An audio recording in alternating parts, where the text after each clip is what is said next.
2022-2023 시즌 스페인 라리가 마요르카가 올 시즌 고전하고 있는 세비야와의 원정 경기 패배했는데요. 사실 세비야가 이제 1월 이적 시장에 보강도 잘했고 무엇보다 이번 경기는 토트넘 호스퍼 경기를 보시는 분들도 잘 알고 있는 브라이언 힐 선수가 이제 임대 이적으로 친정팀인 세비야에 가서 또 바로 결정적인 골을 넣는 그런 활약을 펼쳤는데 그보다도 중요했던 게 사실은 이제 이강인 선수를 둘러싼 이 사건이었거든요.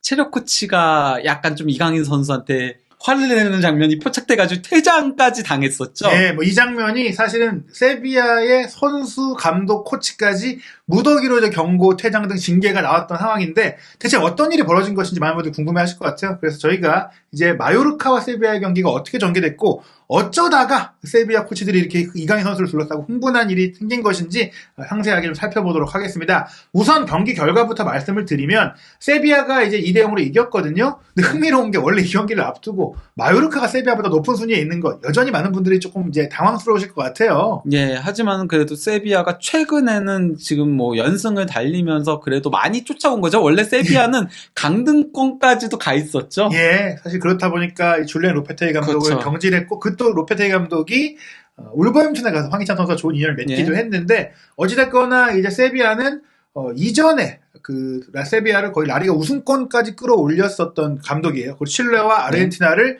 또 성공적으로 이끌었던 이 산파울리 감독을 다시 선임하면서 그 효과를 좀 보고 있는 상황이거든요. 일단 이 경기 결과로 마요르카가 그래도 라리가 10위는 유지했어요.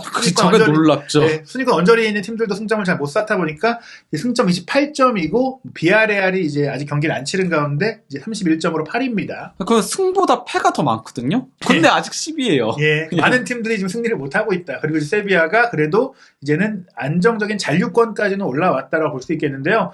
이번 경기 선발 명단 역시 말씀드린 대로 주목할 선수는 브라이언 힐의 선발 출전이었어요. 예, 그러니까 힐이 이 경기가 첫 선발이었죠. 지난 경기에는 이제 교체 출전을 했었고요. 첫 선발이었던 데다가 이제 바데, 게예, 힐, 이 겨울 영입 선수들이 다 이제 선발로 나왔죠. 바데가 이제 수비의 핵심적인 역할을 맡고 있고, 게예가 이제 미드필더에서의 중원의 무게감을 잡아주고 있고, 힐이 이제 새로운 무기로 이제 합류를 한 거죠. 예, 그런 가운데 마요르카의 선발 명단에도 주목할 선수가 있어요. 역시 이제 세비야 출신으로 또 이제 프리미어리그에 진출을 했다가 여러 가지 어려움을 겪었던 아우구스틴손을 이제 측면 수비 강화를 위해서 데려왔는데 윙백이에요, 이 선수는. 네, 원래 브레멘 출신이죠. 예. 그러니까 이 선수가 어떻게 보면 자오메 코스타가 너무 이제 대안 없이 왼쪽 윙백을 소화하다 보니까 그 부분을 좀 커버하고 또 어떻게 보면 장기적으로도 대체할 수 있는 자원으로 좀 이제 데려왔는데 이 선수가 선발 출전을 했어요. 그러니까 첫 출전부터 아예 선발이었던 거죠, 아우구스틴손은. 예. 그리고 이제 이강인 선수가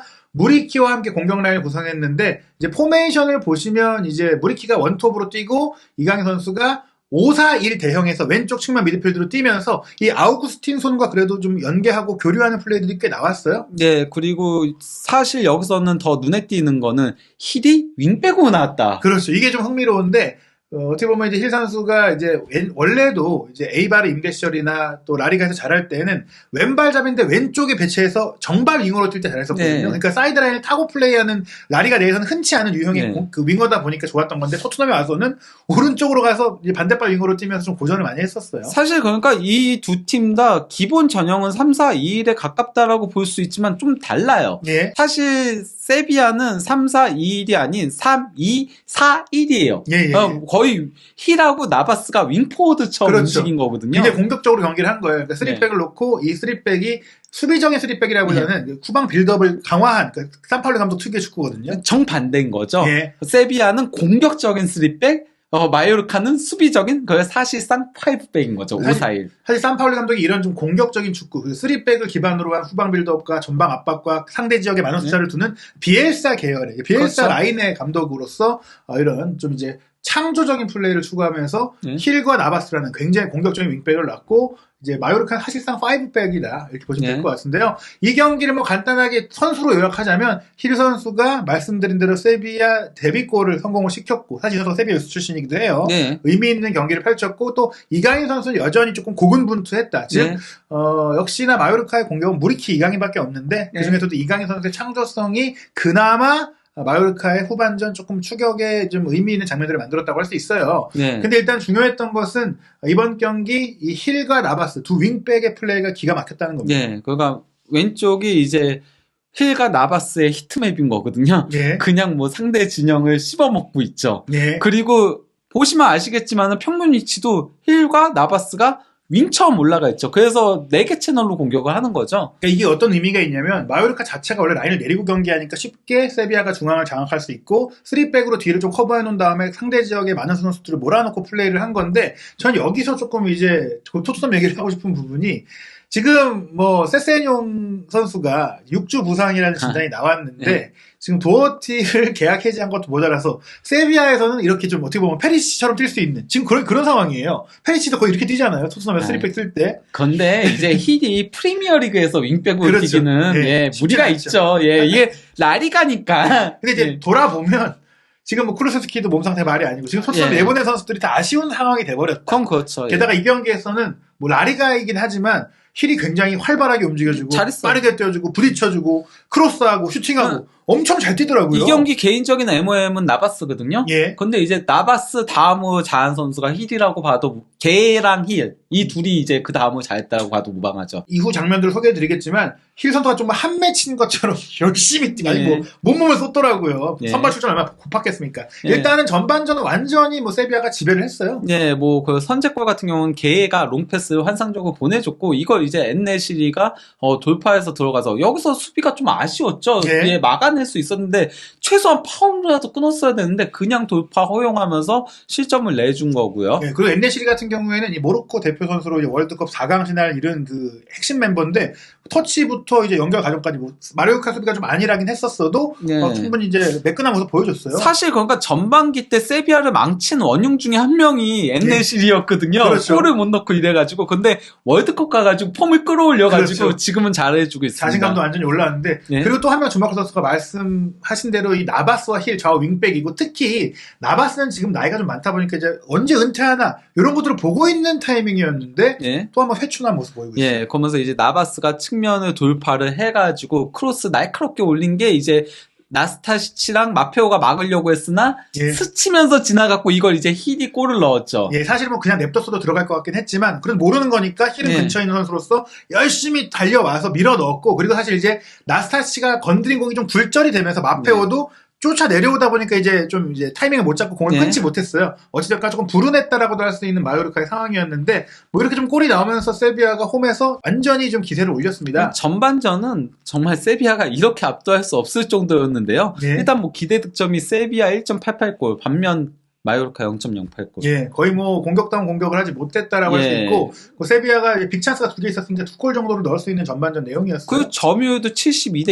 28이었고 슈팅 숫자 10대 2였고 유효 슈팅 6대 0이었고 그러니까 그나마 라이코비치 골키퍼가 선방을 해줬기 때문에 이 시점으로 막을 수 있었다고 봐도 무방해요. 예. 이 경기에서 그러니까 세비야가 슈팅이 굉장히 많이 날카로웠었거든요. 네, 저는 사실 또 이게 어떻게 보면은 두 한국인 스타가 뛰고 있는 토트넘과 마요르카가 평행이론 아니냐. 레알 마드리드를 이겨놓고 예. 지금 올 시즌 고전하고 있고 예전보다 명성이 떨어진 세비야를 상대로 거의 완전히 발렸다. 거기다 세비야랑 레스터도 전반기 망치고 그러니까. 요새 올라오고 있고. 그러니까요. 이게 뭐 지금 평행이론의 느낌이 좀 들고 있는데요. 예. 어쨌든 이제 구역별 점유율을 보더라도 마요르카는 거의 축구를 안 했어요. 예. 그리고 세비야가 가둬놓고 팬 거죠. 예. 예. 근데 이제 그런 과정 속에서 이제 이강인 선수가 열심히 뛰었단 말이죠. 예. 이강인 선수가 마요르카가 아무리 경기를 못해도 항상 뭔가 자신이 갖고 있는 그 장점이라든지 또 발전하는 모습을 보여주는데 일단 전반 5분 같은 경우에는 이제 마페오가 중앙으로 공을 줬을 때 이강인 선수가 측면에 벌려서 배치가 돼 있었지만 예. 가운데로 와서 공을 받아주면서 힘있게 돌파해서 치고 들어가는 모습이 나왔거든요. 근데 또 예. 흥미로운 게 힐이 와서 끊었어요. 예, 거기다가 흥미로운 장면은 역시나 왼쪽으로 나왔는데 오른쪽으로 빠져나갔다는 거죠. 그러니까 중앙에서 받아서. 조금 자유롭게 움직이고 있다라는 얘기고 또 아기레 감독이 이강인 선수에게 너가 원하는 대로 움직여도 된다라고 좀 허용해주지 않았나. 그러면서도 12분 이 장면은 나바스에 대해서 굉장히 칭찬 많이 해주셨는데 세비야의 스로잉 공격이 나바스에 들어왔을 때 이강인 선수가 거의 왼쪽 수비수 위치까지 따라 내려가서 부딪혀주고 공을 또 뺏어내는 장면들을 봤을 때는 이강인 선수가 확실하게 지난 시즌보다 올 시즌에는 수비 가담력이라든지 몸싸움이라든지 활동 범위가 좋아졌다는 네. 걸 볼 수 있었고 20분의 이 장면 같은 경우도 이제 마요르카가 역습 들어갈 때 무리키가 준 패스를 이강인 선수가 받고 돌파에 들어가거든요. 예. 그러면서 이제 수비수들이 에워싸니까 이 공을 지켜내고 아우구스틴손이 오버래핑하는 거에 맞춰서 또 스루 패스를 보내주고 아우구스틴손이 크로스까지 올라갔는데 이제 반대편에 들어왔던 다니 로드리게스가 침투에 들어왔을 때 크로스가 조금 정확했더라면 어땠을까 싶긴 했었어요. 근데 끊겼어요. 전반전에 마요르카가 공격기가 거의 없었다고 하더라도 그래도 이강인 선수가 허브 역할을 하면서 뿌려주는 장면들이 몇 개가 있었다. 44분의 이 장면도 이강인 선수가 왼쪽에서 오른쪽에 크게 비어있던 마페오를 보고 빠르게 전환 패스를 주면서 또 크로스 패스를 유도했던 장면들이 있는데 이 역시 끊겼죠. 예, 끊기긴 했지만 그래도 이강인 선수가 중앙 지역에서 공을 배급하는 역할들을 좀 해줬다. 그리고 후반전에는 그래도 더 좋은 장면들이 있었고 예, 이 52분 이 장면은 이강인 선수가 좀 느리다라는 얘기들을 많이 받았는데 굉장히 좀 괜찮은 장면이었어요. 라이코비치 골키퍼가 롱패스한 거를 받아가지고 이제 단독 질주를 한 다음에 슈팅까지 가져갔는데 그 타이밍까지는 골인 줄 알았었거든요. 그렇죠. 예, 근데 약간 안 감기면서 그대로 빠져나가긴 했었죠. 그 좋았던 게 사실 이제 공이 좀 밖으로 나가는 것 같았는데 그걸 끝까지 가서 탁 살려냈었고 그러고 나면 좀 이제 힘이 빠질 수 있는데 수비 두 명을 탁탁 제꼈거든요. 물론 이제 여기서 이강인 선수가 오른발잡이가 아니다 보니까 네. 오른발 킥을 때릴까 주저하는 느낌이 조금 있긴 했었어요. 하지만 어쩔 수 없이 오른발 각밖에 없으니까 슈팅을 때렸는데 이게 그냥 바깥으로 빗나갔다. 정말 이게 이제 반대의 위치에 있었다면 이제 왼발로 감차가 되는 상태였다면 좀 기대할 수 있는 장면이었는데 그래도 이강인 선수가 굳이 이제 왼발만 고집하는 선수가 아니라 오른발도 시도하고 있다. 그리고 이런 돌파와 이제 슈팅까지 된다는 걸 봤을 때는 좀 더 본인이 갖고 있는 걸 많이 보여주고 있다, 발전하고 있다는 걸 볼 수 있고, 저는 이 54번 이 장면도 너무 좋았었거든요. 대 갈라레테의 패스를 받아가지고 이강인 선수가 이제 패스를 찔러주는 장면이 있었죠. 예, 예. 이 장면에서는 압박을 받았는데 이강인 선수가 스무스하게 이제 공을 컨트롤하면서 두 명의 수비 사이로 스루 패스를 땅 찔러주고 네. 이제 아우구스틴손이 크로스했는데 이 크로스가 잘렸어요. 네. 근데 어찌됐거나 이강인 선수가 이렇게 받고 찔러주고 이 타이밍과 시야가 좋다라는 거죠.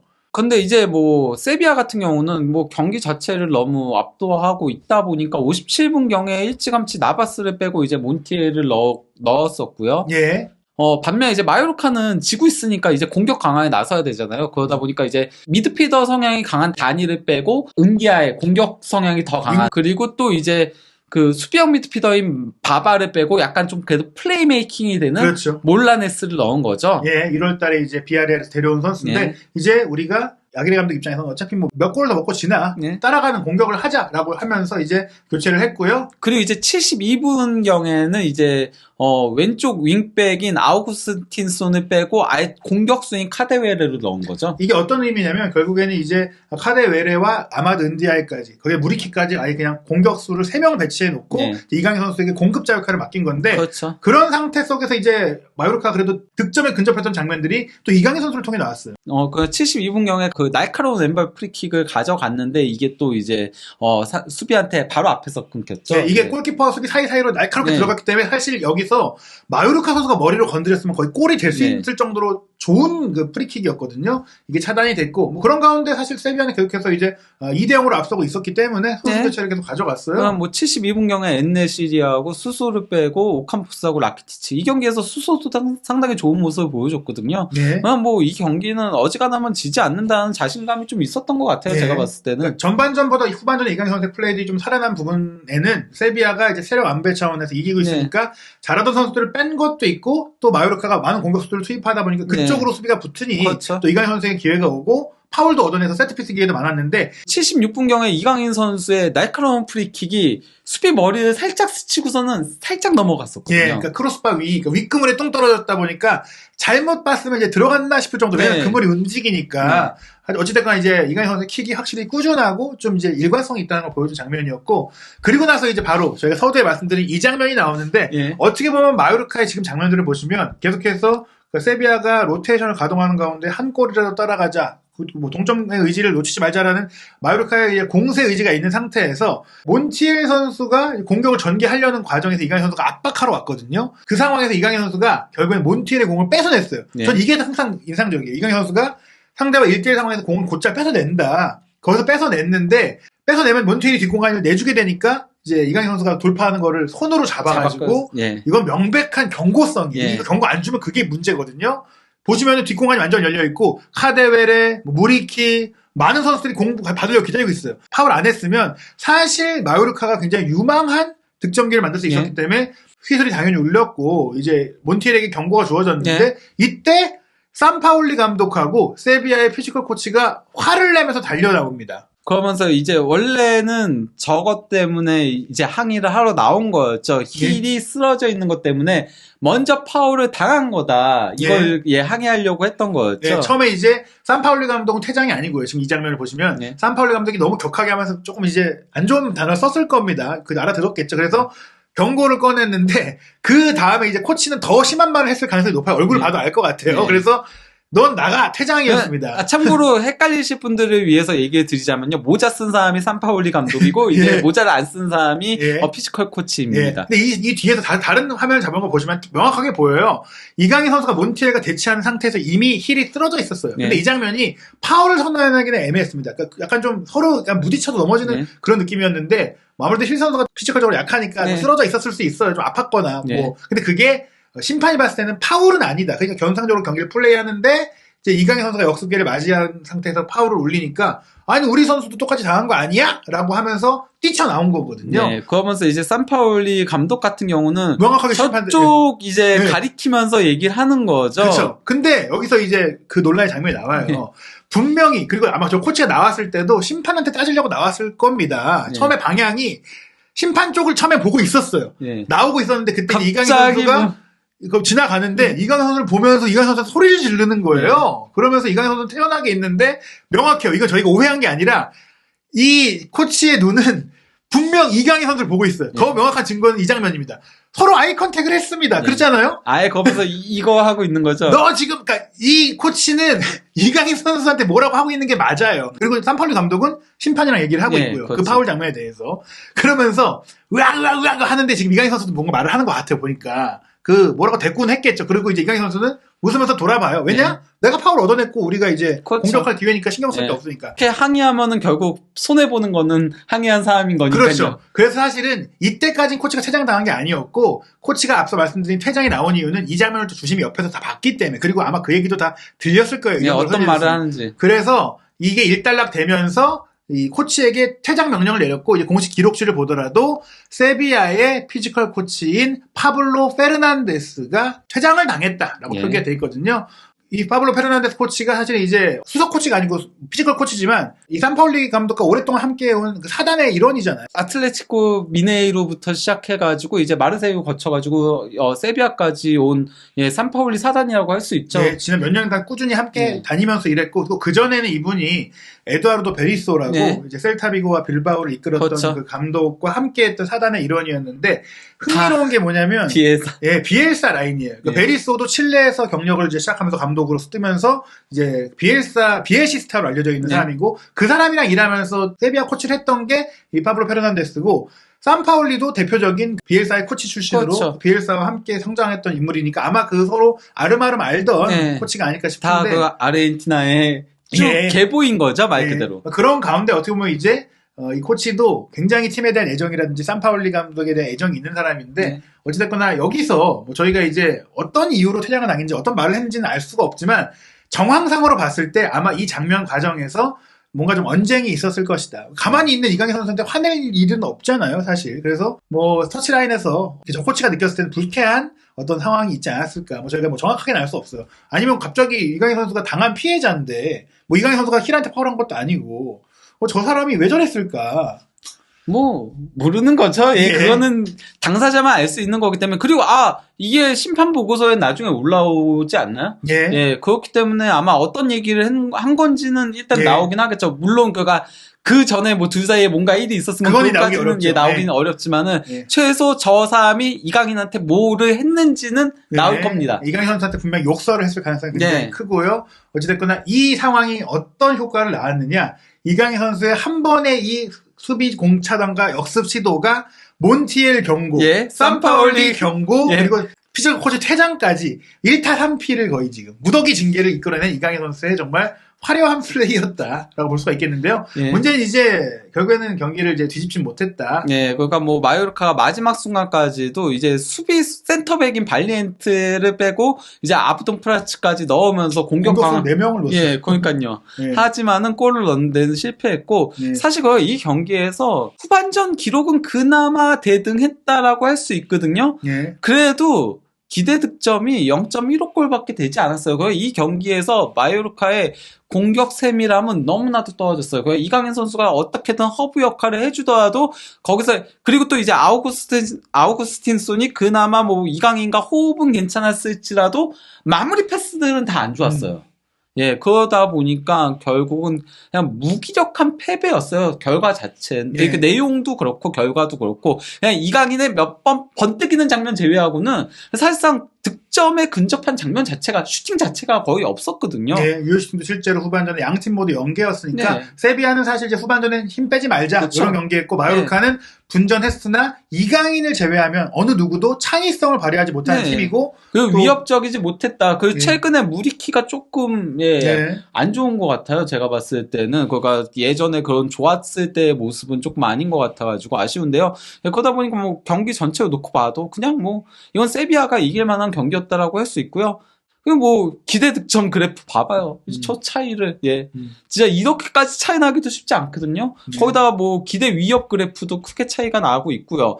그리고 무엇보다도 저는 이 존 14하고 하프스페이스에서 세비야가 존 14도 25회 그리고 하프스페이스도 65회 이렇게 가져갈 수 있었다는 것 자체가 마요르카의 수비가 좀 문제가 있다. 마요르카는 5백을 쓰는 수비적인 팀인데 이렇게 위험 지역들을 세비야한테 너무나도 많이 공략을 당했다. 이거는 맨시티도 이렇게 하기 힘들거든요. 저는 여기서 효과는 역시나 힐과 나바스라는 두 걸출한 윙백들의 공격력이 이번 경기에서 확실한 차이를 만들지 않았느냐. 다만 저는 그것만이 아닌 마요르카의 수비도 이 네. 경기는 너무나도 실망스러웠어요. 특히 나스타시치 계속 실수하고 마페오도 실수하고 그냥 수비가 전체적으로 다 흔들렸어요. 네. 예. 특히 어쨌건 간에 그래도 이 경기에서 나바스하고 힐이 거의 뭐 압도적이었는데 특히 나바스. 네. 예, 이게 그러니까 득점 찬스 패스인 건데 나바스가 둘이 1, 2위인데 나바스가 힐보다도 2배가 더 많죠. 네. 네. 나바스가 역시 명불허전이다라는 네. 걸 보여준 것 같고 나바스가 59분 뛰고도 거의 모든 지표들에서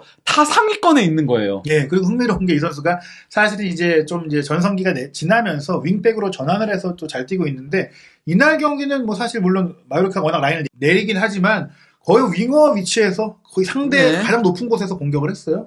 그리고 이게 이제 평균 위치한 패스 네트워크인데 그나마 이강인만 그래도 선전했다는 게 이강인의 위치가 가장 높죠. 예. 예, 그 이강인이 어쨌건 간에 연결고리 역할을 하고 있고요. 예. 반면 오른쪽은 저렇게 많이 선수들이 몰려있고도 패스도 제대로 안 되고 전진도 제대로 안 됐던 거였죠. 그래서 약간 비대칭처럼 이루어지고 있는 거죠. 저희가 그리고 이강인 선수의 이날 활약상을 주요 장면들로 보여드렸다시피 거의 마요르카는 이강인 원맨팀이다. 저 위치에 있었지만 오른쪽에 가서 네. 돌파한 적도 있었고 또 수비까지 밑으로 내려와서 커버한 적도 있으니까 이강인 선수가 정말 네. 이곳저곳 다 뛰어다니면서 뭔가 하나 해보려고 힘을 써봤던 유일한 선수에 가까워요. 반면 이제 뭐 세비야는 확실히 나바스 중심이었다는 게 나바스 쪽으로 이제 뭐 패스들이 쫙 몰려 있죠. 예, 그리고 예. 뭐 힐도 높이 올라가서 예. 공격을 시도했고요. 어쨌든 그래도 이강인 선수는 분명히 본인이 갖고 있는 재능이 있다는 것을 뭐 세비야를 상대로도 보여주지 않았나 네. 싶어요. 전반전에는 어쨌건 간에 전체적으로 팀이 밀리다 보니까 예. 예, 볼터치가 19회밖에 안 됐었거든요. 예. 하지만 후반전에는 42회로